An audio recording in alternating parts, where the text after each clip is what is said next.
Primeiro-Ministro Karela Sanan Gusmão usa entidades soto atu protesa na fatin biodiversidade e atasi larang no cumpre lei internacional Conaba Tasi.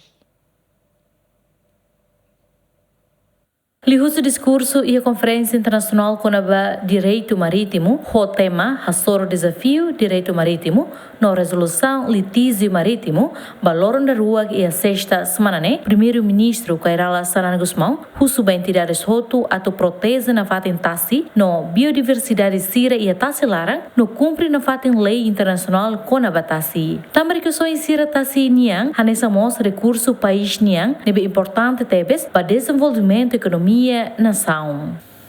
The threats we face, environmental damage, overexploitation, pollution, diversity loss, climate disruption, are real and they are escalating.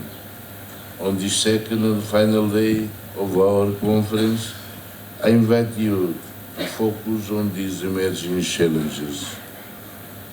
I hope today's discussion will encourage reflection, dialogue, and a renewed commitment to safeguard the oceans that sustain us. In Timor-Leste, we understand the value of ocean conservation for biodiversity and for building a sustainable blue economy. Our country is fringed by coral reefs, including, as you saw before, Aturu Island, which has some of the most biodiverse reefs on the planet.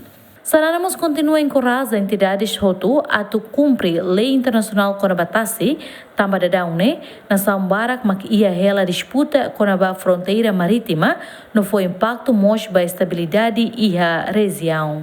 The challenges are significant.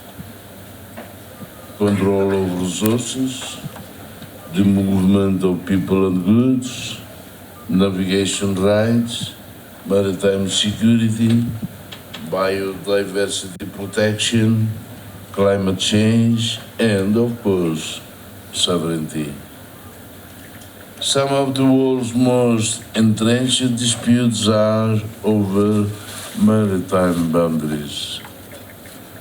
There are more than 200 unresolved maritime boundary disputes in the world. These disputes increase geostrategic tension and threaten peace and stability.